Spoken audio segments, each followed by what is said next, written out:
함께 박수로 부탁드리겠습니다.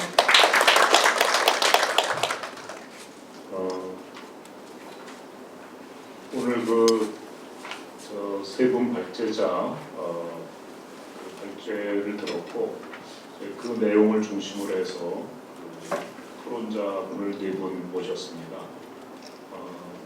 그냥 편의상 여기 순서에 따라서 소개해드리도록 하겠습니다. 대전 창조경제혁신센터의 장효양 사업본부장님이십니다. 원자력연구원의 정영환 단장님이십니다. 대전발전연구원 황혜란 책임연구위원님을 소개합니다.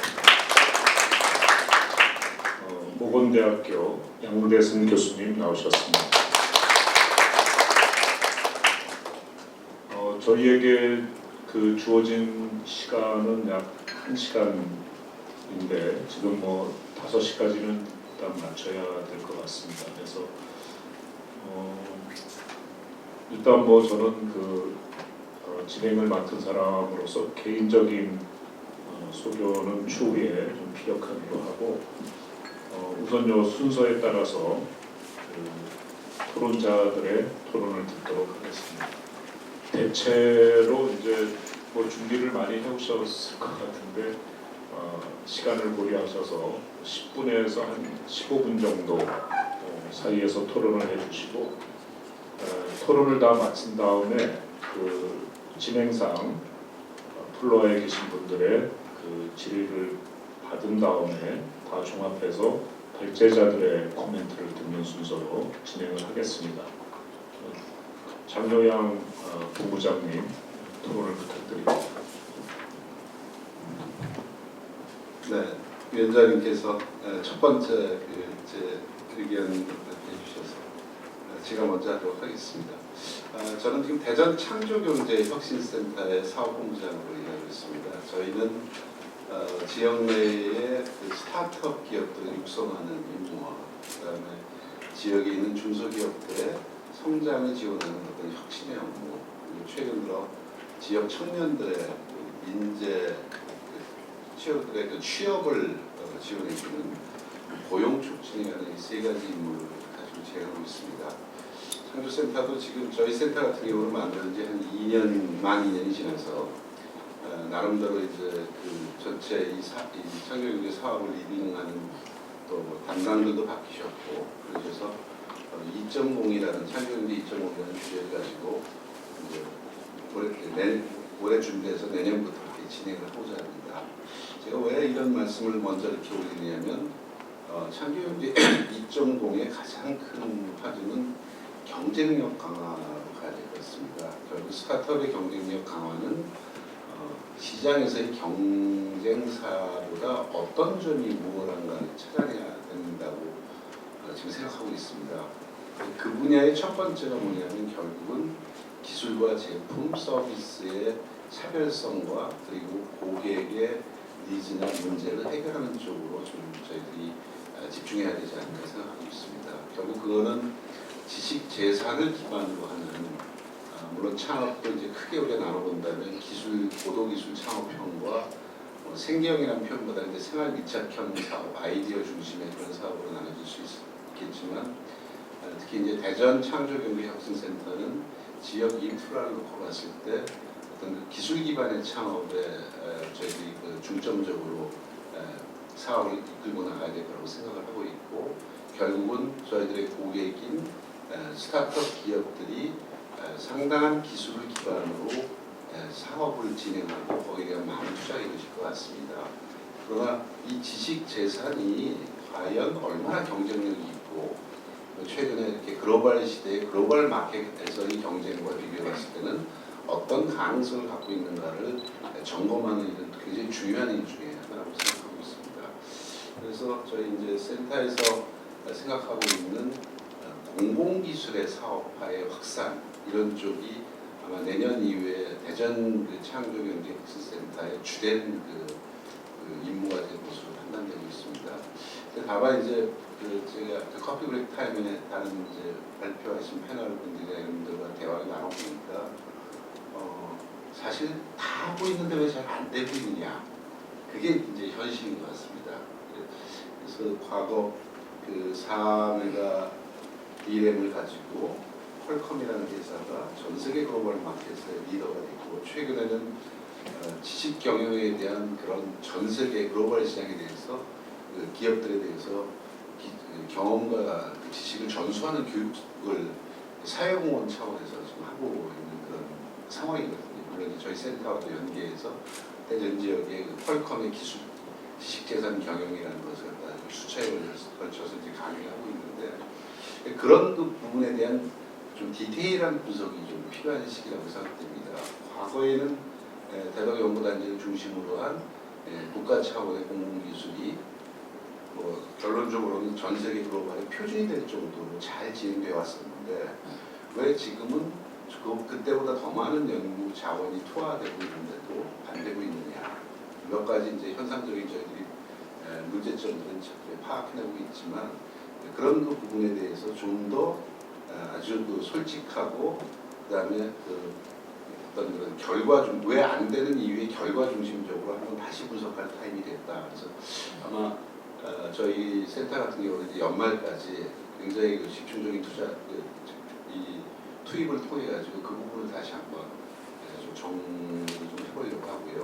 그것이 전개가 된다면 이제 저희가 할 수 있는 일을 좀 찾아서 내년부터는 이 지식재산의 그런 통한 어떤 그런 스타트업의 육성 이런 쪽이 제일 큰 창조경제의 사업 방향이 될 거라고 생각합니다. 현재까지 어떻게 가야 되겠다는 그런 방향성은 저희들이 생각해냈는데 그러면 어떻게 할 것인가에 대한 의견들이 많이 좀 필요합니다. 그래서 특히 대전을 기반으로 하는 여러 대학이라든가 출연연 또는 정책기관자 또는 다른 그런 연구기관들에서 이제 저희들이 그런 그 많은 내용들을 좀 모아가지고 실현 가능한 이제 사업으로 만들어서 진행할 예정인데요. 여기서 이제 지금까지 공부하고 좀 분석한 것에 대한 이제 아이디어를 좀 발제를 한다고 하면 많은 기술의 지식재산의 생산자들이 이 대전 지역에 지금 몸담고 있고 연구를 하고 있고 생산해내고 있는데 시장에서는 그 기술만 가지고 자기들의 넥스트 비즈니스의 어떤 오퍼튜니티를 분석해내기가 굉장히 어렵다는 지적들을 많이 하고 있어요. 특히 국내에 있는 기업들 또는 중소기업 아니면 스타트업 기업들은 그 수년간 많은 자원이 여러 연구원이 들어가서 개발된 기술을 가지고 나의 사업 분야에서 어떤 신사업의 기회를 내가 찾을 수 있는지를 참 그 해석해내기가 어렵다. 그런 좀 분석을 저희들이 좀 가졌습니다. 저는 이제 그거를 좀 정리해서 기술은 우리가 생산해내고 있지만 그 기술을 가지고 진행할 수 있는 비즈니스 모델은 우리가 생산해내고 있지 못하다. 그래서 뭐 여러 가지 회의나 이런 석상 또는 이제 문건으로 해서 저희 그런 정책을 집행하는 쪽에 저희가 리포트하고 있는 것은 현재 있는 기술 생산 기관마다 연구소라든가 연구원이라든가 대학마다 비즈니스도 연구하는 센터를 좀 만드는 게 어떻겠느냐. 그래서 그 기술을 생산해내는 조직이 다 이제 리포트가 되고 있는 그 기술 가지고 또는 뭐 몇 개의 기술 융합을 해서 어떤 그 산업계의 트렌드를 반영한 새로운 어떤 비즈니스 모델을 연구해가지고 그것을 같이 기술 마케팅과 연계해서 좀 세일을 한다면 그러면 실제적인 실전에서 산업 쪽에서 사업을 해나가는 사람들이 좀 더 쉽게 접근할 수 있는 그런 길을 열어주지 않겠냐. 그래서 그런 주제로 지금 좀 안을 좀 만들고 있습니다. 뭐 이런 시도가 뭐 이게 모든 것에 대한 답이 될 거라고 생각하고 있지 않습니다. 그러나 이제 저희가 창조경제혁센터의 일선에서 그 기술의 생산자와 그다음에 새로운 사업을 하고자 하는 어떤 사업가 사이에서의 어떤 그런 중개 역할을 하는 입장에서 본다 그러면 저희 센터가 조금 앞장을 서서 지역 내에 있는 그런 연구 지식재산 생산 해내는 연구 기관들과 그다음에 지역 내에 있는 기업 조금 더 나간다면 이제 우리나라에 있는 기업들에게 그러한 그런 비즈니스의 오퍼튜니티를 제시해 줄 수 있는 비즈니스 모델을 좀 만들어내는 그런 그 작업을 하려는 게 저희 센터에서는 지식재산과 연계된 어떤 그런 창조의 경제의 연결고리를 좀 찾으려고 하고 있습니다.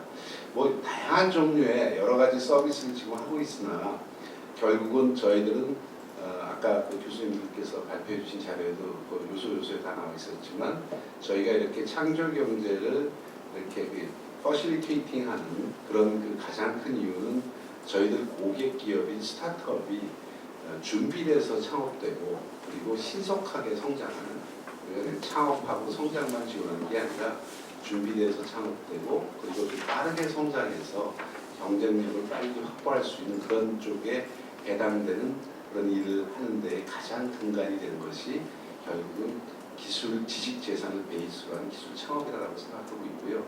대부분 그런 부분들이 좀 제조업에 좀 많이 이렇게 물론 요즘 뭐 소프트웨어나 서비스 쪽에 뭐 인공지능이나 빅데이터 여러 가지들이 존재하지만 아직은 대전 쪽에서 나오고 있는 지식 재산의 유형들 중에서 글로벌 경쟁력을 가질 수 있는 부분들은 주로 제조 기반을 좀 갖고 있거나 또는 제조와 서비스가 좀 융합된 형태가 되어 있어가지고 뭐 지식재산 서비스가 결국은 나중에 비즈니스의 어떤 결과를 만들어낼 수 있어야 된다 그러면 이제 대전이라는 이 도시를 관장하는 지방 정부에서 그런 제조 쪽에 대한 어떤 고민도 좀 해야 되지 않느냐. 그래서 저는 지식재산 서비스를 현재 출원을 할 수 있도록 도와주고 그리고 그것을 이렇게 선행기술 조사하고 경쟁기술 조사하는 수준에서 이게 산업으로 연결될 때는 어떠한 인프라가 더 수반돼야 되는지까지 좀 고민해 줘야 되는 것이 이제 지식재산 쪽에 관계되시는 분들이 조금 더 그 어떤 업무의 스펙트를 좀 넓혀줘야 되지 않느냐. 그거는 참여하시는 이제 많은 분들께 좀 그런 제 견해를 좀 말씀드리겠습니다. 두서가 좀 없었는데요. 예, 이 정도에서 현재 창조경제혁신센터가 생각하고 있는 지식재산 서비스와 창조경제 연계 그렇게 좀 정리하도록 하겠습니다. 예, 감사합니다.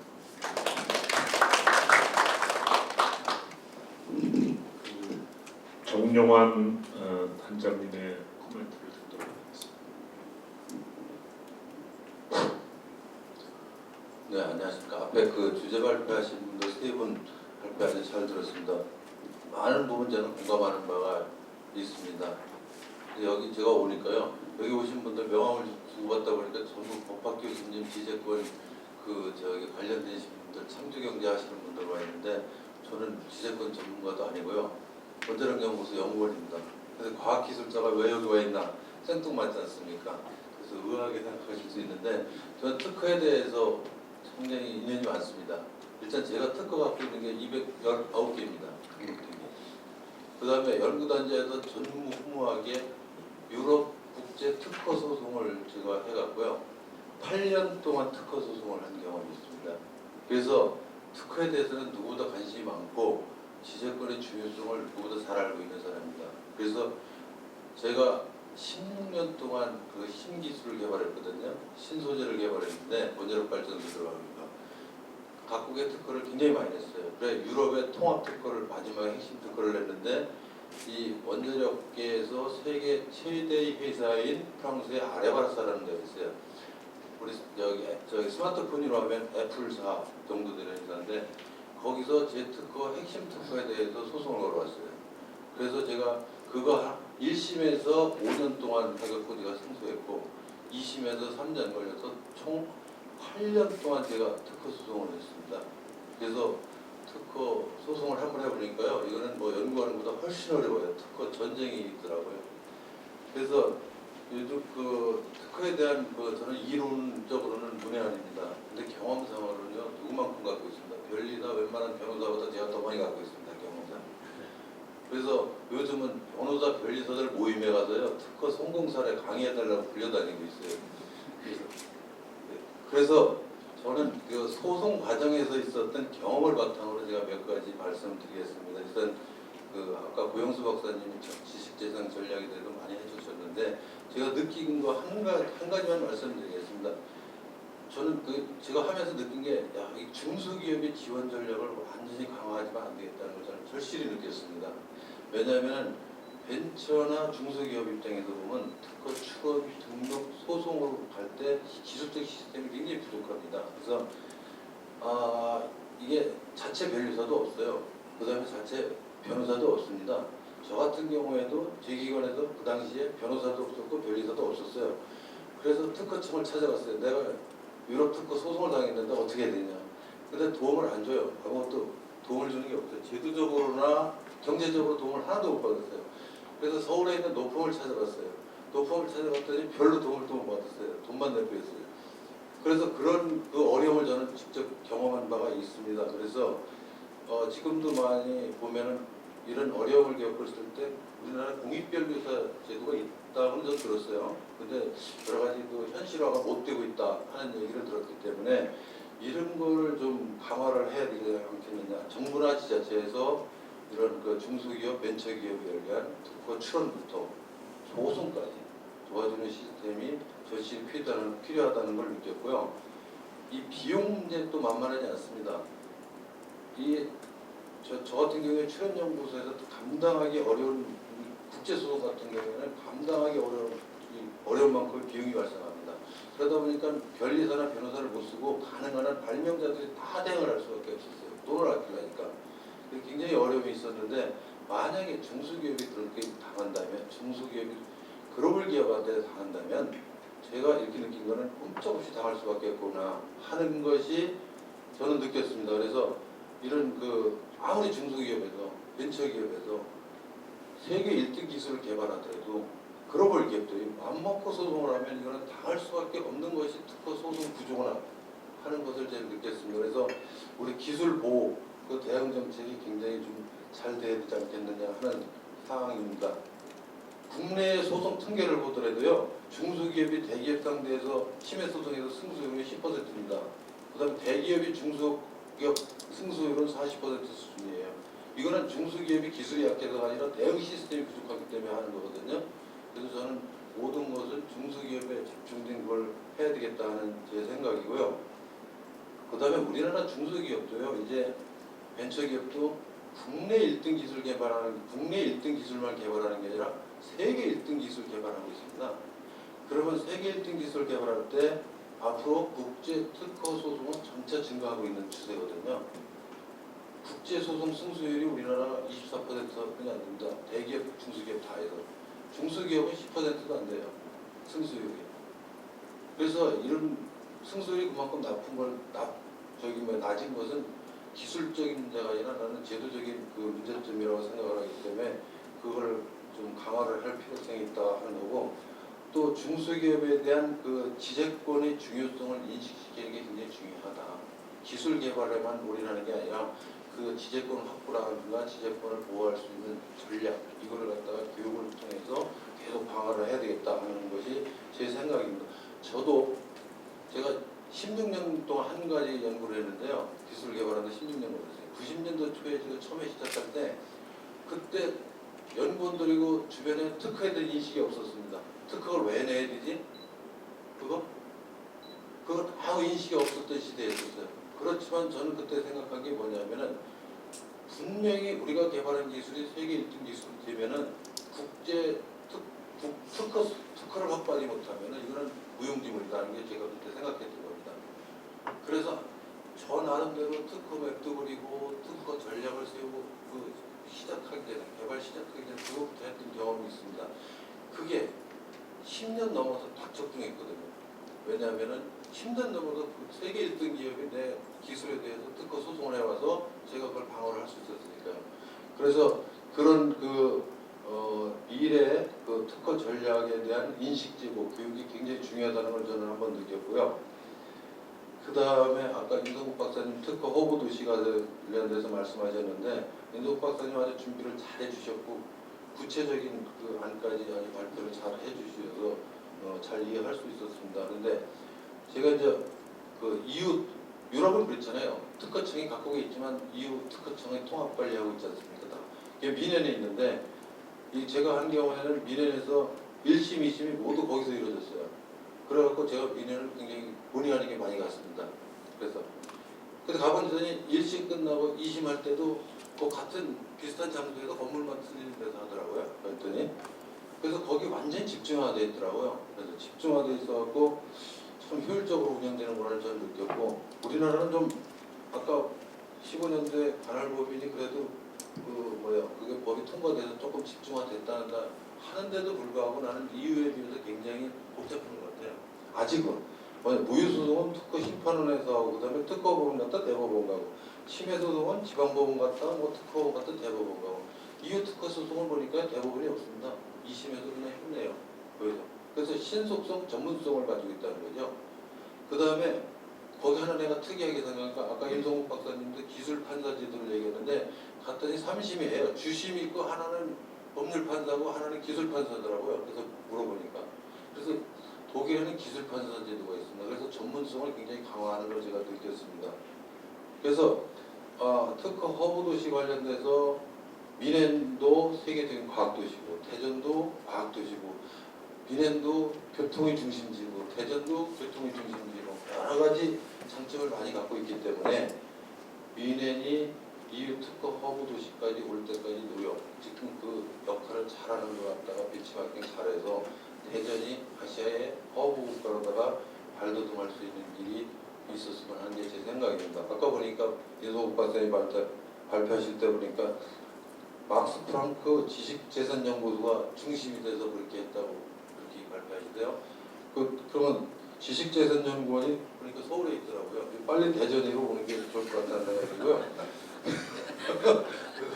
전부 집중을 해야 될 것 같다는 생각이고 그 다음에 마지막 발표하신 이성상 교수님 지식재산하고 지역경제 발전 관련돼서 잘 말씀하셨는데 이성상 교수님께서는 이제 지식기반의 창업으로부터 지역경제 발전을 갖다 강조하셨잖아요. 근데 저는 창업은 안 했어요. 창업한 경험은 없지만 지역경제 발전에 굉장히 기여를 하는 경험을 갖고 있습니다. 제가 16년 동안 개발한 그 신기술의 가치가요. 연 500억입니다. 수입됐지만 500억이 단순히 수출 빼놓고 그래야 돼요.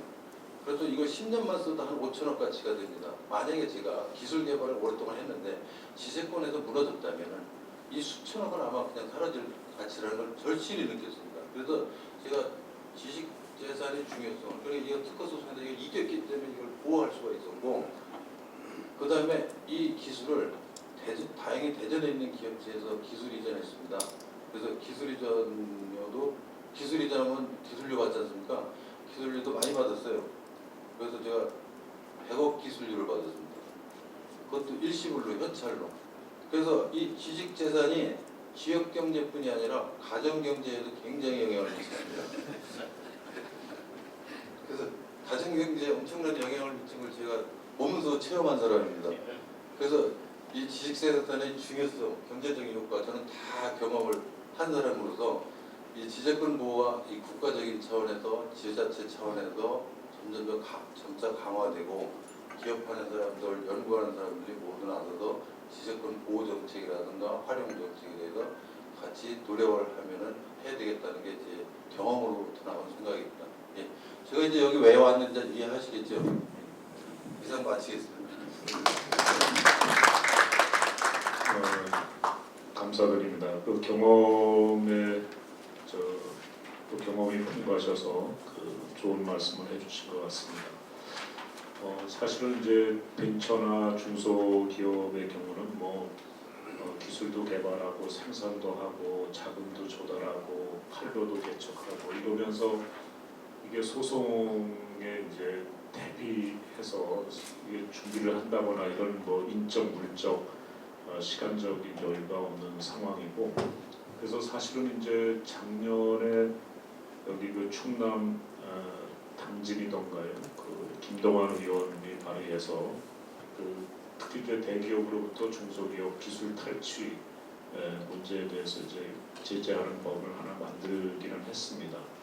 그리고 이제 국제적으로 소송을 하다 보면 사실은 이제 지식재산 소송은 이겨도 망하고 져도 망한다라는 이제 상당히 기술에 의해서 좌우가 되고, 그래서 이제 전문가의 조력이 필요한데 중소기업으로서 그런 비용 부담을 하거나 전문 인력을 확보할 수 있는 방법은 좀 없는 상황입니다. 그래서 다행히 이제 지식재산 보험이라고 해서 일종의 이제 고논보험인데요. 소송 비용을 보조하는 이런 제도가 아마 그 특허청 주도로 이렇게 되고 있어서 조금은 이제 갈증이 해소되지 않는가 이런 이제 생각이 듭니다.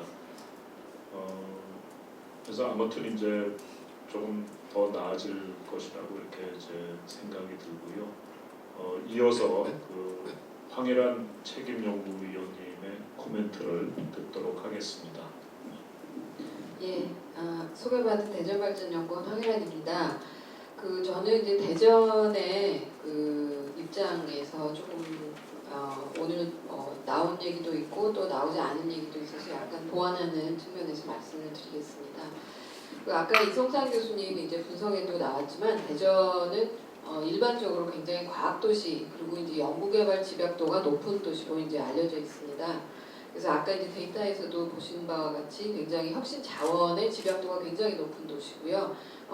연구개발 투자와 인력 측면에서 타의 추종을 사실 불허하는 그런 도시입니다. 근데 그렇게 놓고 보면은 굉장한 어떤 한국의 실리콘밸리처럼 또 여겨지지만 실제 지역 경제와의 연계성은 굉장히 낮은 그런 특성을 갖고 있습니다. 그래서 저희도 이러한 연구개발 자원이 집중되어 있는 이런 특성을 어떻게 지역 경제하고 연결시킬까 이제 그런 측면에 이제 고민들을 많이 하는데요.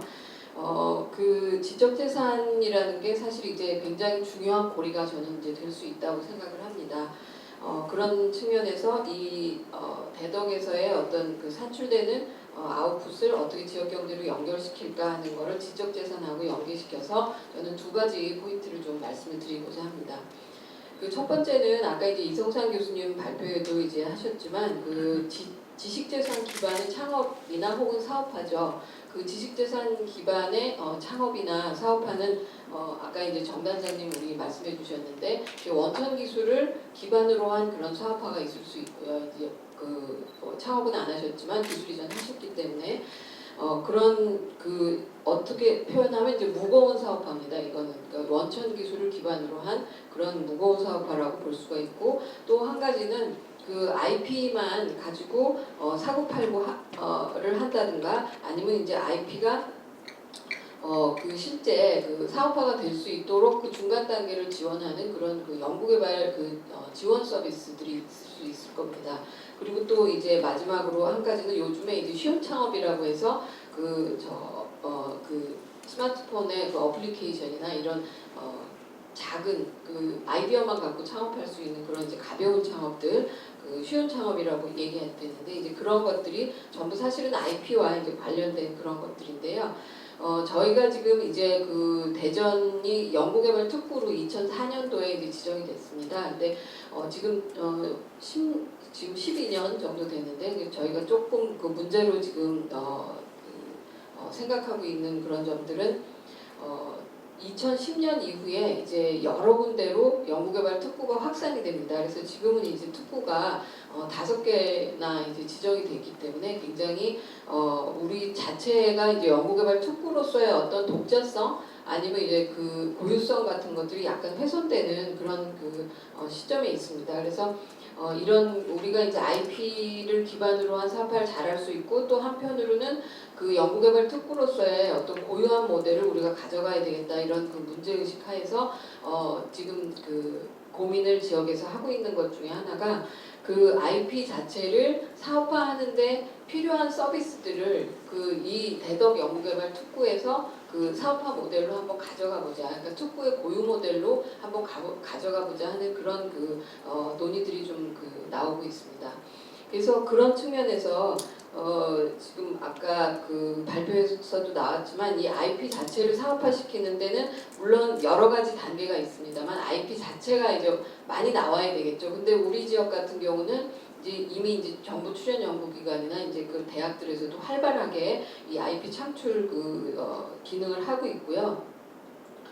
근데 이제 문제가 되는 거는 이런 것들이 그 정부 출연 연구기관 같은 경우는 대전만을 위해서 사실 IP가 만들어지는 것들이 아니고 전국을 대상으로 하다 보니까 약간 그 외부 이 성과가 외부 유출된 그런 이제 구조로 되어 있습니다. 그래서 그 IP 자체를 이 지역에서 사업화할 수 있게 그 지원해주는 그런 특히 아까 이제 말씀하셨는데 이제 IP 리스크라고 말씀하셨는데 이 스케일업에 필요한 서비스들은 또 이제 다른 성격의 그런 서비스들이 필요합니다. 그래서 뭐 예를 들면 이제 시험 평가라든가 이제 어떤 제품이 개발돼 나왔을 때 그거를 시험하고 평가해주는 기능이라든가 또 이제 이 제조로 넘기기 위해서 거기 필요한 그 엔지니어링 서비스라든가 또 이제 이 스케일업 하는데 필요한 그 장비나 그런 그 기기들을 제공해주는 이런 모든 서비스들이 사실 연구개발 서비스라는 이름으로 이제 통칭이 되거든요. 그래서 그런 연구개발 서비스를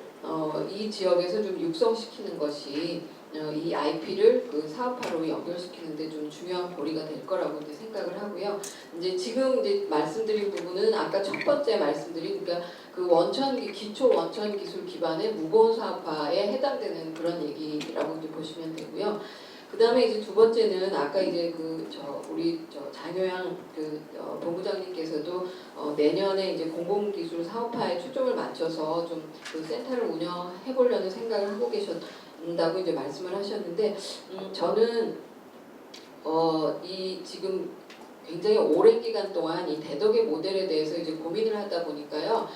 이 지역이 갖는 어떤 그 지역의 문화적인 특성이 있어요. 그래서 이 대전 자체가 그 옛날에 이제 유림의 도시라고 그래가지고 약간 보수적이고 이게 잘 이렇게 움직이지 않는 그런 특성이 있습니다. 그래서 문화적으로 좀 접근을 할 필요가 있다는 걸 이제 최근 몇 년간 굉장히 많이 느끼고 있거든요. 그래서 이 사실 어떤 우리가 특허 허브 도시라는 것도 좋고 이제 과학 도시도 좋은데 그게 되려면 사람들이 저 도시 가면은 굉장히 뭔가가 있고 재밌고 오고 싶다 하는 걸 느껴야 되고 그러기 위해서는 부밍업이 이제 필요한 거거든요. 그러니까 어느 정도 약간 버블이 좀 있어야 이게 뭔가가 이제 여기서 실제로 일어날 수가 있는데 그러기 위해서는 저는 이제 문화적인 터치가 되게 중요하다고 생각합니다. 그래서 지식재산 허브가 되고 이제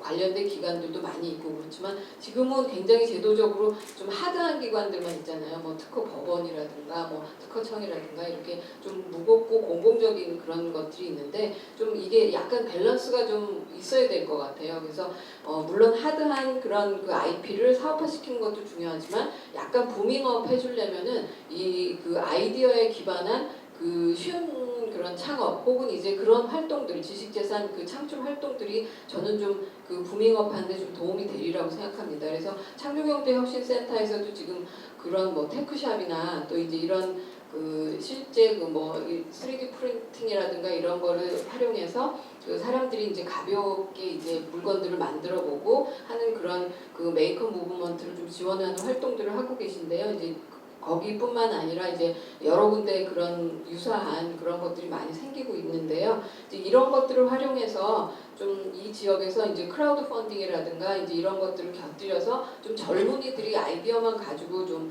이렇게 창업을 하고 혹은 이제 아이디어를 가지고 만든 제품을 또 팔기도 하고 하는 그런 좀 이 쉬운 창업들 혹은 이제 쉬운 그런 사업화들, 쉬운 IP 좀 접근 이런 것들도 같이 좀 겸비가 돼야 될 것 같거든요. 그래서 우리 이제 지식재산센터에서도 오셨는데 좀 창조경제혁신센터하고 좀 연계하셔가지고 그런 좀 젊은이들의 아이디어가 좀 부밍업 할 수 있는 그런 과학문화적 접근 이런 것도 좀 같이 이 지식재산 허브 도시로 반려 좀 하는데 좀 같이 보완적으로 좀 고려가 됐으면 좋겠다 하는 생각들을 해보고 있습니다. 예, 감사합니다. 제가 그 대전역에 와서 이제 그 지하철을 타려고 이렇게 에스컬레이터에서 내려오는데 굉장히 늦다는 생각을 했어요. 그래서 아니 아침에 서울역에서는 막 올라가는 건데 되게 빠르던데 여기는 왜 늦지 이렇게 생각을 하다가 여기가 양반의 도시지. 그러니까 이게 에스컬레이터 톤도 조금 늦춰놨나 보다 이런 이제 혼자 생각을 좀 했는데 우리 이제 황 선생님은 딱히 이제 어떤 제도적이고 법적인 프레임뿐만 아니라 그것을 더 이제 부추길 수 있는 그런 이제 문화 또 환경 이런 것의 조성도 중요하다라는 말씀으로 이해를 했습니다. 상당히 독특하면서도 이제 좋은 시사점이라고 생각이 되고요. 그 마지막으로 보건대학의 양대승 교수님 코멘트를 듣도록 하겠습니다. 예, 안녕하십니까. 방금 소개받은 양대승입니다. 반갑습니다. 앞에 코멘트 해주신 여러분께서 다 좋은 말만 해주셔가지고 제 차례가 마지막이다 보니까 저는 뭐 특별히 할 말도 없는데 몇 가지 이제 발제자님들이 발표해 주신 내용을 근거로 해서 뭐 제가 평상시에 궁금해했던 내용이라든지 이런 부분들을 조금 질문을 한번 해봤으면 좋겠다는 생각이 들어서 그런 몇 가지 질문을 한번 던져보고자 합니다. 예. 일단 지역경제 발전과 이렇게 지식재산이라는 주제로 저를 이렇게 토론 자리에 불러주신 지식재산 연구원 또 다른 기관 관계자분들한테 감사 인사를 먼저 드리고요. 지역 혁신을 위한 지적 재산 전략에 대해서 고영수 교수님께서 발표해 주셨고, 특허 허브 도시 대전에 대해서 임성복 선임연구위원님께서 발표해 주셨고, 지식재산 기반 창업과 지역 경제 발전에 대해서 이성상 교수님께서 이렇게 발표를 해주신 것 같습니다. 예. 그래서 일단 고영수 교수님께서 발표를 해주셨는데 발표 내용 중에서 그 지에 대한 개념, 지의 지냐 아니면 지식에 관한 지자냐 이런 개념에 대해서 굉장히 독특한 어떤 접근을 해주신 부분 굉장히 인상 깊었고요. 또 그와 어울려서 그 일본의 지적 재산 전략 계획이라든지 수립 이런 어떤 흐름과 그 내용에 대해서 상세하게 저희한테 설명해 주셔서 감사하게 생각했습니다. 여기 계신 대부분의 어떤 모든 분께서 대부분 다 알고 계시는 것처럼 우리나라도 그 2010년, 11년을 전후로 해서 지식재산 기본법과 지식재산 기본 계획을 수립할 수 있도록 그런 어떤 법제도를 이제 마련하게 되는데요. 그때 이제 법제도를 마련하면서 어떻게 보면 거의 뭐 일본 그 지식재산 전략 계획 그 자체를 모델로 해서 거의 이렇게 말하기는 좀 힘들지만 베끼다시피 해가지고 좀 이런 지식재산 기본법이 마련돼 있는 것으로 알고 있습니다. 예. 고영수 교수님께서 지적해 주신 것처럼 저희 나라도 그 일본 법제를 따라서 이렇게 법제를 구성하다 보니까 저희 나라 지식재산 기본법 제4조에도 어떤 지역 경제 발전을 위해서 국가가 지역 어떤 그 지식재산 기본 계획 수립을 함과 아울러서 지역도 이런 기본 계획을 짜도록 돼 있거든요. 그래서 우리나라 지식재산 기본법 제4조에 2항에 보면 지방자치단체는 국가의 시책과 지역적 특성을 고려해서 지역별 지식재산 시책을 마련해서 추진해야 된다라는 조항을 두고 있고 이에 따라서 제가 알기로는 매 5년마다 각 도청 아니면 각 시청에서 지자체별로 지식재산 기본 계획을 수립하는 것으로 알고 있습니다. 아마 그런 수립 과정에서 나와 계신 대전발전연구원이라든지 아니면 다른 지방자치단체 어떤 관계 기관에서 많이 도움을 주시는 것으로 알고 있는데요. 그와 관련해서 조금 제가 평상시에 궁금한 점이 있었습니다. 이게 지식재산 전략 계획 수립을 하다 보니까 너무 다른 부분하고 중첩되는 부분이 너무 많다는 생각이 들었어요. 지금도 여기 계신 분 중에 대부분이 이제 과학기술 쪽에서 종사하시는 분도 많고 그런데 지식재산 전략과 예컨대 과학기술부에서 수립하는 과학기술 추진 계획과 예컨대 아까 그 감성의 감자를 넣으셔가지고 이제 저작권 쪽에서도 좀 이제 같이 아울러서 발표를 해주셨는데 예컨대 문화관광부에서 발표하는 예컨대 저작권 관련해서 그런 어떤 정책이라든지 과연 이런 것들이 하고 현재 지식재산 전략 수립하는 거하고 무슨 차이가 있을까? 예컨대 정책 쪽에서 너무 중첩되는 건 아닌가? 예, 그런 생각이 들었는데 아까도 일본 그 현황에 대해서 얼핏 말씀하셨지만 컨트롤 타워 기능이 또 부족하다, 부채 이기주의도 말씀하셨고 그래서 이런 지적재산 전략이 과연 필요한가라는 어떤 근본적인 한번 의문을 한번 제기해보고 싶었고요. 그에 대해서 나중에 좀 시간 되시면 그 고영수 교수님의 어떤 그 고견을 좀 들었으면 하는 생각이 들었습니다. 또 아울러서 그 컨트롤 타워 기능 자체도 또 아까 일본 컨트롤 타워 기능이 좀 약화되고 있다고 말씀하셨는데 저희 나라도 마찬가지인 것 같습니다. 예전에는 지식재산 그 지재위가 그 총리실 산하에 있다가 현재는 지금 미래부 산하로 내려와 있습니다. 어떻게 보면은 컨트롤 타워 기능을 제대로 하지 못해서 어떻게 보면은 그 지휘단 전략 그 컨트롤 그 지재위가 밑에 산하기관으로 좀 내려와 있는 것은 아닌가라는 생각이 드는데 그에 대해서도 일본의 어떤 그 움직임이라든지 현황에 대해서 좀 더 소개를 해주셨으면 감사하겠습니다. 두 번째로 그 임성복 발제자님께서 특허 허브 도시 대전이라고 이렇게 발표해 주셨는데요. 개인적으로는 저는 이제 그 법대 법학을 전공하다 보니까 이 과학보다는 이쪽 다른 어떤 소프트한 지식산에 좀 더 친숙한 편인데 우리나라 특허청도 그렇지만 저는 이 그 단어가 마음에 안 듭니다 개인적으로는. 네, 그래서 자꾸 이 지식재단이 너무 특허 쪽에 포커스가 맞춰져 있는 것은 아닌가. 아까 뭐 고현수 교수님께서도 지적하셨지만 이 과학기술 이외에도 지식재단 범위가 굉장히 광범위하고 포괄적인데 굳이 특허청도 특허청이라고 쓰는 것보다는 지식재단 청이 낫다고 저는 생각을 하고요. 예컨대 그 허브도시 지금 지역 지식재단에 관해서 지금 말씀을 나누고 있는데 특허 허브 도시라는 말보다는 지식재단 뭐 아니면 지적재산 그런 용어 정리도 한번 아까 고현수 교수님께서 지적하셨지만 한번 정립할 필요가 있는데요. 이런 어떤 좀 넓은 개념의 명칭을 썼으면 더 좋았을 것 같다는 생각이 들었습니다. 그리고 관할 집중이라든지 그다음에 변리사와 변호사 간의 업역간 요즘 그 화제가 굉장히 뜨거운데요. 지금도 아마 해결되지 않은 문제고요. 앞으로 계속 변리사 업계에서 이제 소송 대리권을 조금 더 확장해달라고 계속 요구를 할 것 같은데 저는 반대로 이런 생각을 해봤습니다. 아까 이제 발치자님도 그렇고 다른 분께서도 말씀하셨지만 관할 집중이라는 게 지금 이제 그 소송의 어떤 효율성, 그다음에 분쟁 해결의 신속화라는 관점에서 봤을 때 관할 집중이 도움이 되겠죠. 특히 지금 우리가 현재 논의하고 있는 이 지역, 대전 지역으로 봐서는 굉장히 어떻게 보면 메리트 있는 굉장히 어떤 그런 움직임이라고 할 수 있을 것 같습니다. 그런데 저는 한번 반문해보고 싶었습니다. 과연 관할 집중이 대전을 제외한 다른 지역에 과연 도움이 되는 것인가? 라는 반문이 좀 들었었어요. 그래서 이런 관할 집중이 과연 우리가 지금 현재 논의하고 있는 대전 지역을 제외한 다른 지역 경제 발전에는 과연 도움이 되는 것인가? 라는 생각이 하여튼 굉장히 의문이 들었습니다. 그래서 이런 관점에서 좀 다른 사고방식이 좀 필요하지 않을까 그런 생각을 좀 해봤습니다.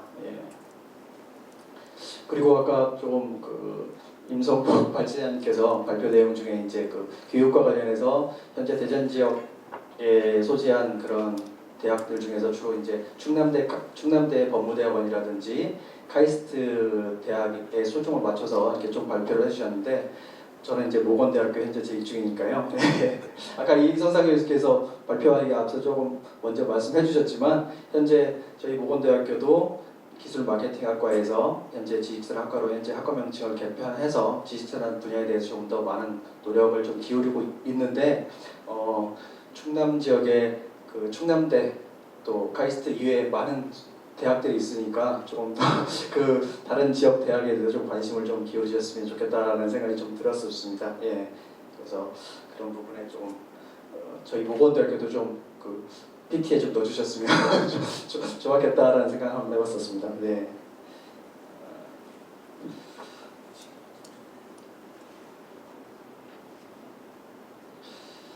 그리고 그 기술 판사 제도에 대해서 조금 코멘트를 해주셨는데요.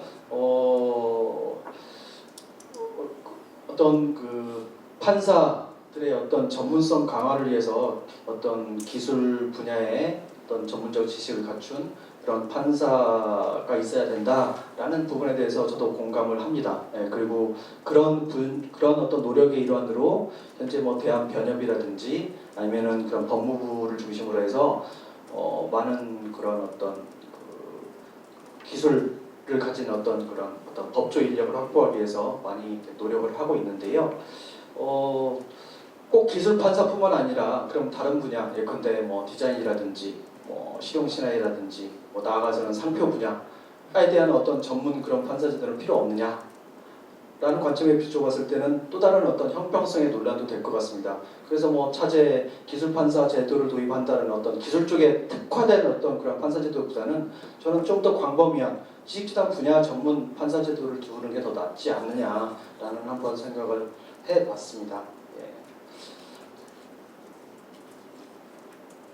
마지막으로 그 이성상 교수님께서 지역 창업과 그 지식재단 기반 창업과 지역 경제 발전이라는 주제로 이제 말씀을 해주셨는데요. 뭐 창업 활동이 반드시 지역의 고용 성장이라든지 지역 경제의 어떤 긍정적인 역할을 하는 것보다는 어떤 부정적인 역할을 할 수도 있다라는 관점의 어떤 새로운 시각을 저희한테 던져주셔서 굉장히 좀 인상이 깊었습니다. 뭐 지역 혁신 자본의 편중이라든지 그것들을 역내 기술 확산 쪽으로 좀 더 긍정적인 방향으로 전개를 해야 된다라는 그런 부분도 잘 지적을 해주신 것 같은데요. 그와 관련해서 뭐 혹시 그 아까 뭐 엉트르프로네라는 그런 이제 단어를 많이 쓰셨는데 그 단어가 제가 알기로는 영어인지 아니면 모르겠지만 기원은 아마 이쪽 라틴어 쪽에서 기원을 한 것 같습니다. 그래서 엉트르프로네라는 게 이제 기업가라고 이제 보통 한국에서 번역이 되고 있는데요. 이와 관련해서 얼마 전에 블로그에 이제 안철수 교수가 어떤 그런 발표회장에서 기업가 정신에 대해서 한번 토론을 한 적이 있습니다.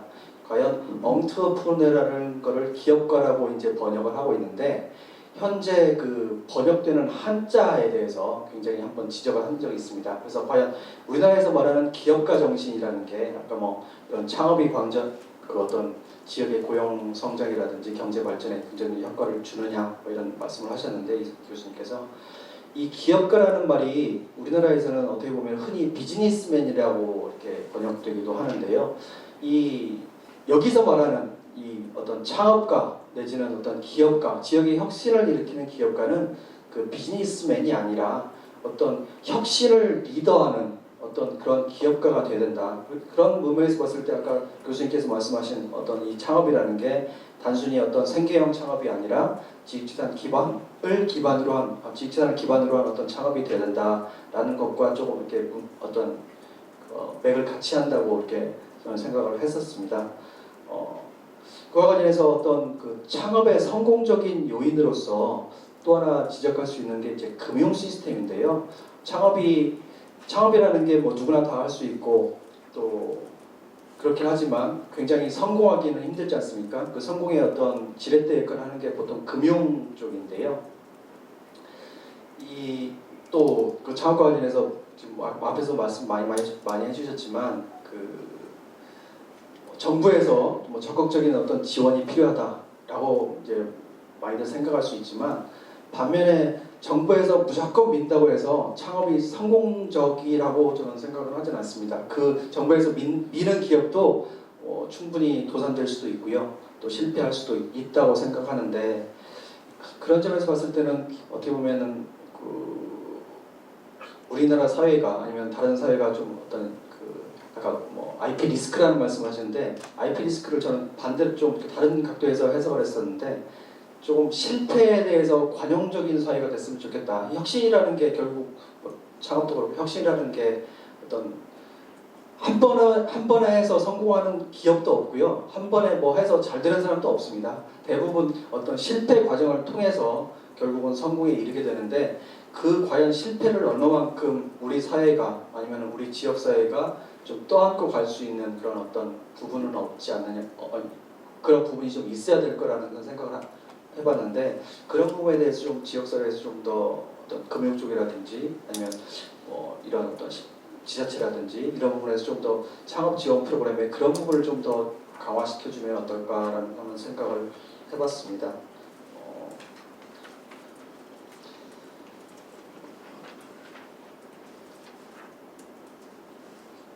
그래서 뭐 지금 현재 우리 지역에서도 이런 스타트업 기업들이 현재 많이 어떤 창업을 하고 이렇게 하고 있는데 아까 뭐 금융 제가 잠깐 말씀드렸는데 그 현재 우리나라 금융 시스템의 어떤 관치 금융 그러니까 뭐 계속 지금 여기서 정부의 지원 뭐 그러니까 어떤 그 집중형 시스템에 우리는 굉장히 익숙해져 있는데 그런 어떤 금융 부분도 관치 금융보다는 뭔가 다른 어떤 다양화된 어떤 금융 지원 시스템이 좀 더 필요하지 않느냐 스타트업 관련된 그 스타트업 그 기업들을 지원하기 위한 그런 부분들을 좀 강화하기 위한 노력들이 좀 더 필요할 것 같다라는 생각을 한번 해봤습니다. 네, 이상입니다.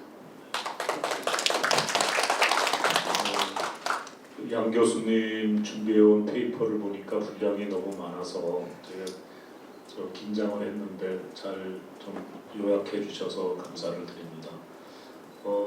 사실은 이제 아까 우리 임성복 선생님 말씀도 이제 있으셨는데 이제 거기에 굉장히 어렵고 아주 험난한 이제 과제들이 많이 포함되어 있습니다. 우리가 이제 그냥 이 지역이라는 개념을 가지고 여기서 대전 중심으로 모든 것이 다 이렇게 아주 시계열적으로 이루어지는 뭐 창조, 권리화, 또 이제 상업화, 또 분쟁 해결까지 이건 뭐 이제 굉장히 좋은 그 구상인 것 같은데 실제로 이제 우리나라는 뭐 지역 간의 이런 그 갈등이라고 할까요? 뭐 이런 것도 그래서 이제 아까 그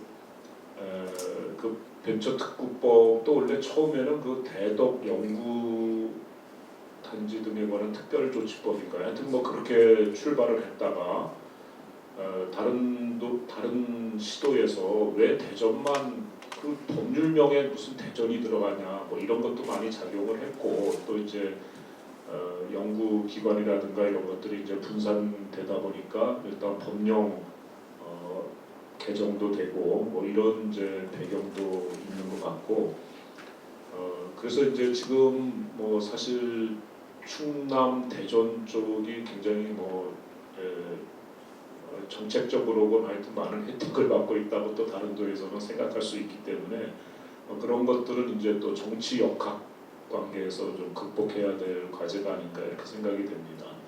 그리고 이제 기술 판사 말씀을 하셨는데 이제 독일 같은 경우는 뭐 전형적으로 이렇게 하고 있는데 사실은 이제 이런 거를 하려면 어떻게 보면 이제 그 헌법 개정 사항이 됩니다. 그래서 우리 헌법 27조에 재판을 받을 권리라는 것이 있는데 그거는 이제 그 정해진 법관에 의해서 신속한 공개 재판을 받을 권리 이런 것들과 좀 저촉된다는 의견도 있고요. 그리고 이제 변리사와 변호사 간의 이제 직역 다툼이 뭐 잘 아시는 것처럼 저게 뭐 거의 결론을 보기 어려울 정도로 치열하게 지금 이제 공방을 하고 있습니다. 그래서 다 이제 발명자를 보호하고 기업을 보호하고 국민을 보호한다라고 하지만 그 싸우는 내막을 보면 정말 만만치 않습니다. 그래서 그런 그 공청회에는 아예 연락이 와도 안 나가는 그런 분위기가 되어 있어서 그리고 이제 법원 자체도 그렇게 호의적이지는 않는 것 같습니다. 그래서 이제 그 법원에서 최근에 만든 것이 이제 전문심리위원 제도라는 건데요. 그래서 이제 법원은 그 전문심리위원을 그 분야별로 위촉해서 그분들의 이제 의견을 듣죠. 그런데 그분들의 의견이 꼭 이제 재판을 좌우하는 것은 아니지만 뭐 그런 제도를 통해서 이제 해결하겠다라는 이런 이제 절충점을 제시하고 있는 상황입니다. 그리고 이제 그 포럼 쇼핑과 관련해서 우리 보통 뭐 강의할 때 이거 직설적으로 이야기하면 재판소 사냥이라고 이렇게도 이야기하고 뭐 법정지 선택 뭐 여러 가지 표현을 합니다만은 우리 그 정단장님도 아까 그 비넨 사례를 이렇게 말씀해 주셨는데 지금 잘 아시는 것처럼 삼성전자하고 애플 사건이 뭐 한두 군데서 진행되지 않은 그런 상황입니다. 뭐 열 몇 군데라고 하는데 결국은 이제 이게 포럼 쇼핑의 대상지가 되는 그 법정지를 보면 여러 가지 요인이 있습니다. 그래서 이제 뭐 거기에 어느 도시처럼 뭐 인구 5만 명밖에 안 되는데 하여튼 소송과 관련된 사람들이 한 4만 명이 이렇게 도시를 이어가는 뭐 이런 이제 카운티도 있다라고 하는데 거기 보면은 이제 여러 가지 그 인프라에서 또 이게 되게 그 중요한 전통 같은 것도 있는 것 같습니다. 그래서 예컨대 어떤 법원의 경우에는 원고에게 굉장히 유리한 판결을 내리는 것으로 유명합니다. 그래서 그쪽에 가서 소송을 하기 위해서 일부러 그 지점이나 지사, 해외 현지법인 같은 거를 급히 설립해가지고 이 소송에 나서는 이런 이제 그 경우도 있고 해서 여기 이제 그 특허법원이 있고 뭐 해서 뭐 또 최근에 오면 이제 뉴스는 뭐 특허 심판원 없애겠다는 또 뉴스도 나오고 뭐 이런 상황이라서 하여튼 그리고 이제 중요한 거는 발명이나 기술 개발은 여기서 되는데 그거를 가져다 쓰는 이제 회사의 본사들은 또 다 서울에 많이 편중되어 있는 그런 이제 상황이고 또 대법원도 이제 그 서울에 있고 이런 이제 상황이고 그리고 이제 이 허브가 되려면 결국 다른 나라와의 경쟁에서 좀 이겨야 되는데 아까 우리 임 선생님 발표 가운데서 이제 그 IT 허브를 지향하는 싱가포르의 예를 좀 이렇게 말씀하셨는데 싱가포르 같은 경우에는 지금 이 분쟁과 관련해서도 이제 그 허브를 지향한다 이렇게 하고 있는데 거기는 이제 시약이라고 해가지고 그 국제 상사 분쟁 중재센터가 있습니다. 그 뭐 조그만 도시국가이지만 굉장히 그 활발합니다. 그래서 우리나라 이제 그 무역센터에 있는 KCAB 같은 경우 연간 한 100여 건 미만인데 여기 시약 같은 경우에는 연간 300건 정도의 국제 분쟁을 다루고 있고 근데 이제 그것만 가지고도 허브가 되기 어렵다 해서 그 이제 작년에 법을 만들었는데 SICC라는 걸 만들었어요. 그래서 이거는 이게 국제 분쟁과 관련된 것은 이제 고등법원의 한 파트에서 이렇게 취급하는데 그 내용을 보면 외국인도 싱가포르 이 법원에 법관으로 데려오겠다라는 겁니다. 그래서 실제로 그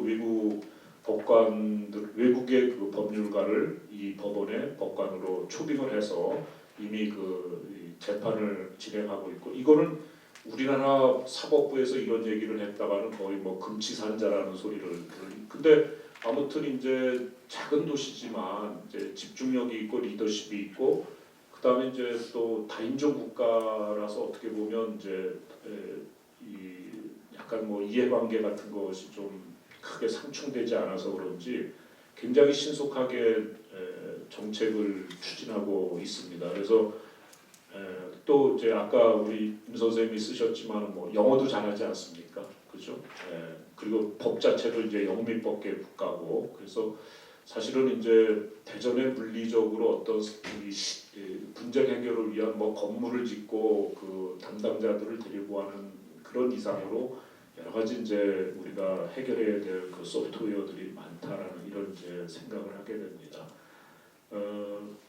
이제 제가 지금 좀 말씀드린 거는 이제 시간이 조금 남아서 말씀을 드린 건데 혹시 그 플로아에 계신 분들 가운데서 궁금한 사항이나 여기 이제 발제자 세 분뿐만 아니라 그 토론에 참가해 주신 분들에게도 질문할 사항이 있으면은 지금 질문을 받도록 그렇게 하겠습니다. 네, 그 소속을 밝혀주시고 좀 짧게 질문해 주시기 바랍니다. 예, 모건대학교 산하경력단에 있는 김승래 교수입니다. 예, 지금 여기 이제 오늘 지적재산권과 지역경제 발전에 관한 토론회를 한다고 해서 제가 잠깐 참석했습니다. 저도 이제 석사는 지적재산권 쪽에 학위 논문을 썼고요. 그걸 가지고 또 강의도 해봤는데 그 당시만 해도 90년대 초라 우리나라 불모지대였었습니다. 그래가지고 거의 밥벌이도 잘 안 되고 그래서 박사학위는 다시 민법에 공동저당권을 써서 그 대학 강의를 주로 법대에서 강의를 해왔습니다. 그래서 여기 이제 모건대학교 올해 3월달에 제가 왔는데 와 보니까 이 산학협력단이 아까 이런 지적재산권이라든가 기술이전 이런 거를 하기 위한 그런 하나의 독립법인인데 와보니까 열악하기 짝이 없고 또 타학과나 이런 데서 볼 때는 또 배관시하더라고요. 아, 저 사람들이 과연 어떠한 저기가 있는가 해서 저희들이 지금 7명이 소속돼 있습니다. 그 교수들이. 그래 이제 일부는 산업체계 경력 근무를 가진 분들도 있고 저처럼 대학에서 강의하면서 실무 경력을 같이 가진 사람. 그런데 아까 이제 몇 가지 말씀 토론 중에 이제 발제 중에 나온 것 중에 뭐 기술 판사 제도도 나오고 지적재산권과 뭐 창업 말씀도 하고 또 일본의 전략 얘기도 하고 세 가지 테마로 해서 얘기한 것 같은데 일본도 정치 권력에 따라서 그 지적재산권의 정책이 바뀌듯이 우리도 반드시 또 그럴 것 같은 생각이 들어요. 아까 여기 보시니까 창조경제가 다음 정권에도 또 유지될지 저는 또 그게 의문이 가고요. 또 그다음에 이제 또 하나는 이제 대전이 허브가 돼야 된다 그러는데 여기에 이제 연구소도 많고 또 이제 어떻게 보면은 한국의 중앙 비슷하죠. 이제 중원 비슷한데 제가 또 와 보니까 여러 가지 이제 지역적 그런 문제도 있고 또 아까 발제하시는 분 중에 유림의 도시라고 그러는데 제가 성균관대학교 나왔는데 유림들이 굉장히 혁신적이었거든요. 그런데 이제 우리나라에서 뭐 하다가 좀 고리타분하다 그러면 저 사람들 유림들 아니야 또 뭐 이런 식으로 하는데 그런 건 아닌 것 같고요. 그런데 이제 지역적 보수는 그 어느 나라든 다 있는 것 같습니다. 지역적 특성. 그 미국도 주마다 다 다르고 또 독일도 아까 뮌헨 얘기도 하고 싱가포르 얘기도 하는데 싱가포르는 본래가 도시국가이자 세계적인 허브 도시입니다.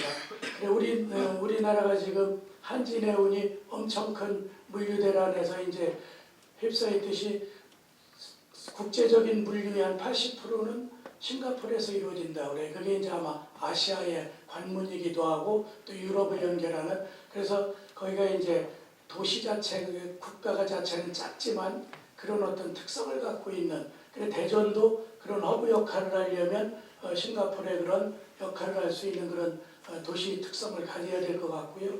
또 그다음에 아까 이제 기술 판사가 독특한 적인데 그 이제 직역 싸움은 지금 또 일어나고 있어요. 행정사랑 또 변호사랑 또 싸움이 일어나는데 거기는 행정심판이 있는데 행정심판권이 행정사였거든요. 또 이제 변리사에게는 일반 침해 소송에 소송 대리권이 없다 보니까 그걸 자꾸 따오려고 하는 거고 그러면 또 노무사가 또 있어요. 노무사는 또 노동 변호사인데 사실은 그 사람들은 아무 권한이 없어요. 소송 대리권도 없고 또 그러다 보니까 서류 작성하는 정도밖에 안 되고 그래서 아직 우리나라에 이제 그거는 변호사법 자체를 개정해야만 해결될 문제인 것 같습니다. 그래서 변호사가 법률에 대한 분쟁은 다 다룰 수 있게 그렇게 지금 현행 변호사법이 그렇게 돼 있어요. 그러다 보니까 자기들이 세무사 일도 하고 공인중개사 일도 할 수 있고 또 지난번에 이제 공인중개사랑 또 한번 싸움이 붙어 있는데 그 분야도 사실이 이제 공인중개사 등록은 못하지만 자기들이 법률사무소라고 하면 또 트러스트라는 그런 앱을 만들어가지고 공변호사가 또 그걸 하고 있다 보니까 싸움이 붙었어요. 그래서 그런 직역 싸움은 뭐 지금 당장 해결될 건 아닌 것 같고요. 아까 이제 일본 얘기하셨길래 일본에도 그런 변리사가 소송 대리권 있나 한번 질문하고 싶고요.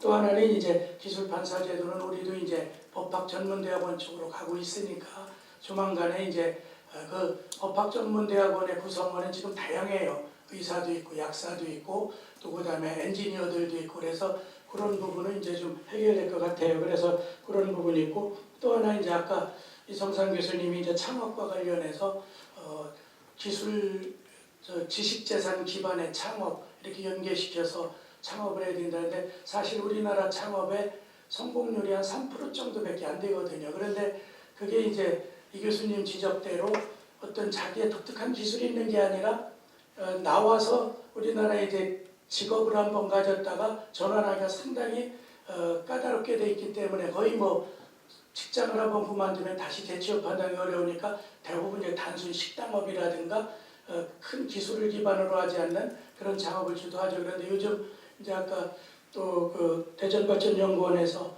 코멘트 하신 분처럼 무겁냐 가볍냐 이런 문제는 아니지만 ICT 기반으로 하는 거는 사실 아이디어 갖고 다 할 수도 있거든요. 그래서 앞으로는 이제 우리 창업 환경도 바뀌겠지만은 그게 이제 지역 대전과 연계해서 꼭 여기 연구소가 많다고 그래서 그게 대전에서 창업을 한다 이런 뜻은 아닐 것 같아요. 그래서 아까 이제 지역 연계 문제하고 또 그다음에 대전의 어떤 이제 도시의 특성 이런 거를 해서 이제 창업 기반을 할 때 지식재산 기반으로 해야 된다고 뭐 원칙은 맞지만은 지식재산 기반으로 해서 창업하기가 또 그렇게 우리나라 창업 환경이 용이하지 않는가 아닌가 이런 생각도 들었습니다. 그래서 오늘 제 전체적인 느낌은 지식재산 이런 토론이 저도 학회 여러 번 다녀봤지만은 좀 아직은 좀 낯선 것 같고 또 홍보 문제에서도 아직은 특수지역인 것 같이 느끼는 것 같아요. 그래서 대학에서도 교양 과정에 지식재산 들어가면 거의 수강생들이 안 오더라고요. 저도 지난번에 보건대학에서 예술과 지식재산을 교류했더니 2명이 신청해서 폐강되고 말았는데 그래서 그 자체는 우리 이제 지적재산권이나 지식재산을 전공하신 분들의 몫이 아닌가 이런 생각도 좀 들었습니다. 제 나름대로의 느낌을 간단하게 좀 설명드렸습니다. 이상입니다. 네. 간단하지 않고 아주 자세하게 말씀을 드렸습니다. 사실 이제 직역 싸움의 문제는 그 논리적인 것도 있지만 그 현실적으로 이제 변호사법 개정이 돼야 되는데 그 법을 개정하려면 이제 법사위원회를 통과해야 됩니다.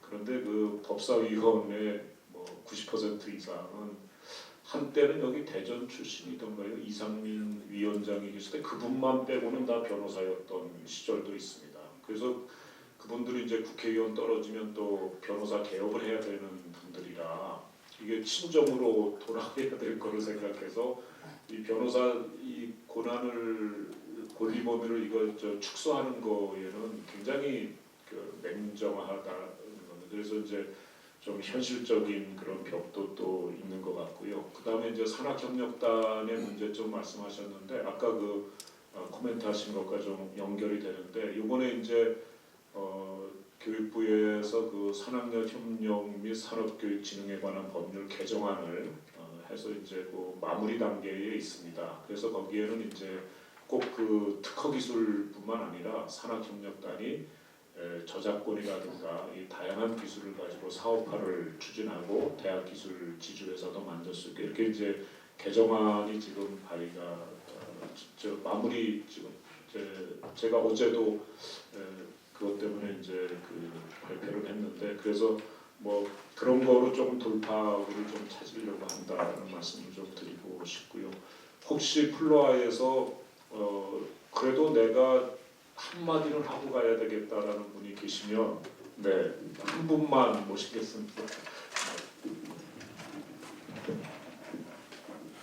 예, 저는 주로 기술 기반의 사업 개발 컨설팅을 하고 있는 회사 대표를 맡고 있고요. 제가 이제 하면서 좀 또 중견기업 연합회 쪽에서도 자문위원 활동을 좀 하고 있는데 느낀 게 어떤 거냐 그러면 예를 들면 우리나라에서 IP 개혁을 잘한다고 했던 한 5년 전에 그 특허청에서도 막 인정했던 뭐 서울 반도체니 루멘스니 심지어 LG전자 이런 데가 다 어렵습니다. 과연 이게 무슨 의미를 가질까라는 생각을 해봐야 될 것 같습니다. 그러니까 IP 개혁을 제가 강조해서 IP 포트폴리오 열심히 구축했는데 실제로 기업의 실적은 그저 그렇다는 거죠. 그럼 과연 이게 왜 그럴까에 대한 고민. 그러니까 아마 그 장유한 본부장님 말씀하신 비즈니스 모델에 대한 그 모델링에 대한 부분 또 실제로 기술 기획을 처음에 할 때 마케팅이라든지 이런 거에 대한 기획 부분이 굉장히 중요해지고 있다는 거고요. 어찌 보면 요즘은 특허 전략조차도 어찌 보면 조금 생각 있는 기업들은 이거를 방어하는 전략이 아니고 이용하는 전략으로 많이 가고 있어서 예, 사실은 크로스 라이센싱 이런 전략들을 고려해서 사실은 방어만 하는 게 아니고 사실 주고받는 전략을 가고 있기 때문에 사실은 그런 거에 대한 좀 고민들이 많이 필요할 것 같고 사실 이제 연구소 기업 콜마 베이시스가 이제 다시 떴는데 사실 그 기업은 굉장히 어찌 보면 한정된 모델이라는 단점에도 불구하고 어찌 보면 애텀이라는 다른 마케팅 사업을 손을 잡은 거거든요. 그러니까 어찌 보면 우리나라도 원천 기술을 사업하는 회사와 마케팅에 좀 들어가고 강한 회사가 어떻게 협업할 수 있는가에 대한 그런 고민들. 똑같이 산업 기업도 원천 기술 기반으로 해서 또 특허를 하는 기업하고 그걸 실제로 사업하기 위한 마케팅이라는 다른 기반하는 기업하고의 협업을 어떻게 이끌어낼 수 있을까에 대한 어떤 비즈니스 모델에 대한 모델링과 파트너링에 대한 사업들이 좀 아직은 민간 채널에서는 하기 힘들기 때문에 많이 정부 사업들로 조금씩 실력 뿌려지면은 훨씬 더 오히려 그 자체가 IP 경영을 강화하는 측면이 있을 것 같다는 좀 그런 제 생각을 한번 말씀드렸습니다. 예. 네, 감사합니다. 질문은 아니고 그 앞으로의 과제 방향을 제시해 준 것 같습니다. 지금 뭐 그 여러 주제를 이렇게 다루다 보니까 뭐 특별히 이렇게 질문 그 답변자를 지정하지는 않은 것 같은데 혹시 그 우리 발제자 세 분 가운데서 뭐 좀 정리하실 내용이 있으면 한 2, 3분 이내로 좀 간단하게. 네, 제가 좀 말씀들을 쭉 메모 좀 해오면서 제가 뭐 정리라기보다 이제 저희가 좀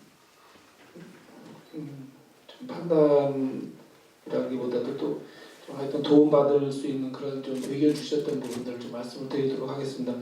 장호영 단장님하고 이제 우리 황혜란 박사님이 말씀하신 이제 공공기술의 그런 그 기술 마케팅 그 비즈니스 오퍼튜니티 관점에서 이렇게 하는 말씀하고 이 특구 고용 모델의 그 IP의 그 사업화에 필요한 서비스 제공 이게 아마 거의 좀 맥을 같이 하는 것 같습니다. 그런 부분들이 우리 지역적으로 이 IP의 그 활용 창출은 물론 베이스로 해서 그런 활용 측면에서 굉장히 중요한 메시지일 것 같고 그런 사례들을 모델화해서 좀 잘 구축해 놓게 되면 굉장히 상징적인 그런 분야가 될 것 같고 저희 보고서도 좀 그런 식으로 좀 추가로 보완을 해보면 좋겠습니다.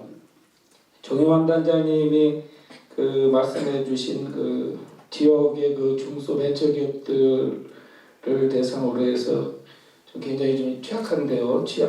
지적재산권 확보 보호 전략을 위한 그런 교육 업계에 대한 확산 말씀하신 부분 그것도 굉장히 중요한 메시지인 것 같습니다. 그리고 또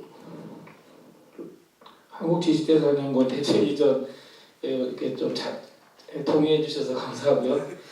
그 다음에 우리 그 양대순 교수님께서 이 특허라는 용어보다는 지식재산이나 또는 지적재산에 대한 말씀이 있었는데 좀 한번 좀 고려 좀 해보도록 하겠습니다. 그리고 좀 모건대학 지식재산학과 부분의 그 기술 보고서 기술 반드시 하도록 할게요. 그리고 거기 부산도에도 좀 넣도록 하겠습니다. 좋은 말씀 감사하고요. 그다음에 우리 진행 맡아주신 우리 김선희 교수님께서 굉장히 깊이 있는 지적들을 많이 해주셨고요. 특히 싱가포르 관련된 부분들 좀 유념해서 잘 좀 하겠습니다. 그리고 그 대전의 어떤 지역적으로 그런 특허라고 하는 부분을 너무 독점적으로 그렇게 접근하면 조금 곤란하지 않냐라는 뜻을 이렇게 완곡하게 말씀하신 것 같습니다. 그래서 그런 부분들은 어쨌든 우리가 우리나라의 전체적인 특허 관련된 자산 또 그러한 역량들을 서로 협력하면서 그래도 어쨌든 지역적 이익을 좀 전제로 하면서 좀 접근해가는 그런 부분 그런 속에서 우리나라 전체의 뭐 서울 수도권이라든가 우리 대전을 비롯한 이제 중부권 지역 또 영호남 지역 이렇게 해서 그러한 좀 역할 구도를 한번 생각해보는 것도 괜찮겠다는 생각을 한번 해봅니다. 이렇게 이 정도로 저는 좀 마무리 좀 짓겠습니다. 감사합니다. 네, 감사합니다. 혹시 아까 그 양 교수님이 질문한 우리 이 교수님한테 질문 드렸던가요? 기업가라는 용어에 대해서 이 교수님이 뭐 코멘트 하실 게 있으면 하시고 아니면 뭐 마치고 나서 두 분이서 네, 뭐 사실 우리 번역상의 문제인데 기업가 정신이라는 표현을 가장 많이 쓰고 있는데 그게 창업가 정신이 더 많은 한국식 표현이다라고 얘기하는데 저는 그것도 사실 좀 안 맞는 것 같습니다. 그래서 여기서 얘기한 기업가는 이제 기업을 운영하는 하는 기업이 아니라 어떤 업을 일으킨다는 그 기업인데요. 그 아까 언급하셨던 안철수 우리 그분이 예전에 어떤 현재 주어진 조건이 어려움에도 불구하고 이것들을 포기하지 않고 그것을 일으켜가지고 성공한 스토리를 기업가 정신에 이렇게 표현했는데 굉장히 뭐랄까요 좀 수사적으로 굉장히 좀 재미있는 표현이긴 한데 어쨌든 핵심은 결국은 우리가 사업을 하던 아니면 뭔가 사업화를 하던 간에 주어진 조건이 굉장히 어렵지만 그런 조건을 이겨낼 수 있는 의지를 가지고 나가는 것, 그게 결국 기업가 정신의 하나의 핵심 본체라고 생각을 합니다. 다만 그거를 제 개인 사업가 또는 그걸 사업을 하시는 분한테 기업가 정신을 요구하는 게 아니라 그 기업가 정신을 발휘할 수 있는 환경을 만드는 게 훨씬 중요하다고 생각을 합니다. 네, 감사합니다. 혹시 고 교수님 뭐 오사카에서 여기까지 오신 네, 하시고 싶은 예, 토론자 여러분 그 말씀 잘 들었고요. 그다음에 각 토론하시면서 이제 저한테 좀 관련된 내용들에 대한 좀 답변을 간단하게 좀 우선 드리겠습니다. 우선 그 장효양 단장님께서 말씀하셨던 내용 중에 기업의 어떤 그 비즈니스 모델의 구축이 상당히 중요할 것 같다는 말씀하시면서 그 생산자하고 사업자 간의 어떤 매칭의 필요성들을 강조를 하셨는데 제가 이제 발표했던 그 내용 중에 이제 그 창조 전략하고 그 활용 전략 쪽에 그 중요성을 얘기한 내용하고 아마 조금 내용이 비슷한 맥락을 갖고 있는 것 같고요. 그런 점에서 상당히 좀 동감을 했고요. 그다음에 두 번째로 말씀해주신 우리 정용환 단장님은 그 보호 전략을 좀 많이 강화를 해야 된다는 말씀하셨는데 저는 오히려 이제 이 부분을 좀 강조를 안 했거든요. 그래서 이제 그 배경에는 일본에 있어서는 워낙 그 지적재산 추진 계획 자체가 보호 전략 쪽에 너무 치중돼 있어서 그 좀 상대적인 반감이랄까 그 좀 강조되지 않은 부분들을 이게 말씀하다 보니까 그 창조하고 활용이 좀 강조가 되었던 그 배경이 있고요. 그래서 결코 보호 전략을 뭐 이렇게 경시하거나 무시해서는 안 되는 그런 점에서는 저도 뭐 동감을 하고요. 다만 이제 지재권을 연구하는 입장에서는 보호 전략 자체도 상당히 그 이렇게 빠른 기술 변화에 접해 있는 저희가 살고 있는 이 시대가 근본적으로 특허제도 시스템 자체가 이게 얼마나 과연 지속될 수 있을 것인지에 대한 의문도 있거든요. 상당히 큰 도전에 아마 부딪힐 가능성도 있습니다. 특히 이제 미국을 중심으로 해가지고 그 IP 지적재산에 대한 어떤 독점에 대한 그 회의론이 상당히 좀 많이 부각이 되고 있거든요. 그런 점에서 전반적인 어떤 보호 시스템 자체에 대한 검토가 좀 있어야 될 것 같고 보호만이 어떤 창출적인 면이나 활용적인 면에서 같이 이렇게 업그레이드 될 수 있다라고 생각하는 거는 조금 무리가 있을 것 같아요. 앞으로 어떤 시대 변화를 예측했을 때. 그래서 이제 그런 점에서 좀 제고를 해야 될 필요가 있을 것 같고요. 그다음에 그 세 번째로 우리 황혜란 박사님께서 말씀하신 내용 중에 과학 문화를 좀 나름대로 그 지역의 특성을 고려해서 젊은이들을 대상으로 한 그런 어떤 문화적인 그런 무밍업을 좀 해야 된다라는 말씀하셨는데 저도 전적으로 동감을 하고요. 제가 어떤 책에서 봤는데 아이디어는 놀면서 나온다라는 책이 있더라고요. 아마 그와 같은 맥락을 이렇게 볼 수 있지 않을까 이렇게 생각이 되고요. 그다음에 이제 우리 양대성 교수님께서 말씀하셨던 내용 중에 일본의 지적재산 추진 계획 그 자체의 어떤 필요성을 말씀하셨는데 저는 이제 기본적으로는 추진 계획 그 자체의 내용을 보면 일본의 경우에는 좀 보호 전략 쪽에 치중되어 있는 건 사실이지만 그리고 이제 각 부처 간의 어떤 이해관계가 좀 많이 반영되어 있긴 하지만 전체적인 어떤 방향성을 제시한다는 점에서는 나름대로 좀 필요성이 있을 것 같고요. 다만 이제 그 컨트롤 타워 기능을 우리처럼 좀 미래부나 어떤 특수부서가 이렇게 그걸 맡아서 끌고 가는 부분에 있어서는 글쎄요, 그거는 이제 아직까지는 일본의 경우에는 좀 중심축이 그 그 내각부를 통해서 이렇게 끌고 가는 거에 대해서는 그렇게 비판론은 제가 없는 걸로 알고 있거든요.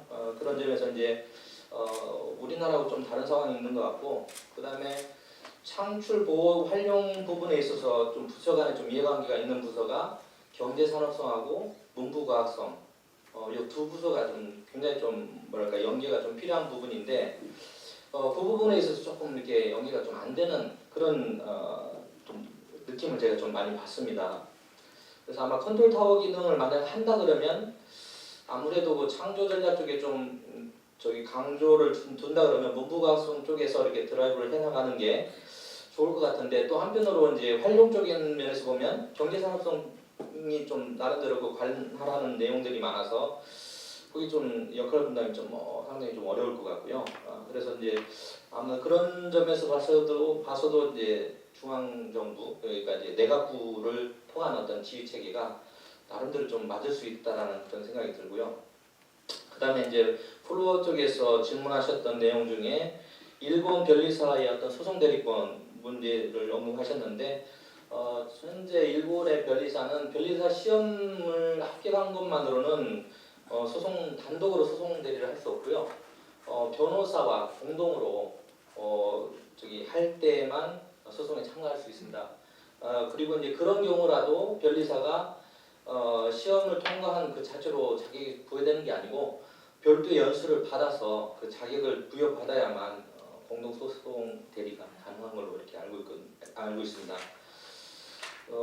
아마 그 질문 내용들은 제가 일단은 정리한 내용들은 다 일단 말씀드린 것 같은데, 혹시 누락된 거 있으면 차후에 다시 말씀드리겠습니다. 아니 뭐 충분하게 사실은 이제 컨트롤 타워 얘기라니까 제가 한 1분만 말씀을 드리면, 사실은 이제 그 아까 우리 양 교수님 말씀하신 것처럼 우리 그 지식재산 기본법 만들 때 사실 일본 거 갖다가 뭐 일단 번역해가지고 이렇게 했는데, 저는 그 놀란 것이 이제 그 고이즈미 총리가 그 당시 이제 그 일본 중의원하고 뭐 참의원에 가서 이렇게 설명을 하는 거를 보고 깜짝 놀랐습니다. 아무리 써준 것이 아니고 이렇게 의원들의 질문이 나오면 곧바로 답변을 하는데 정말 이 열정과 전문적 식견을 가지고 있어서 이게 굉장히 놀랍다라는 생각을 했는데, 이제 우리는 그때 제가 그 국회에서 뭘 이렇게 한다고 해서 가서 이제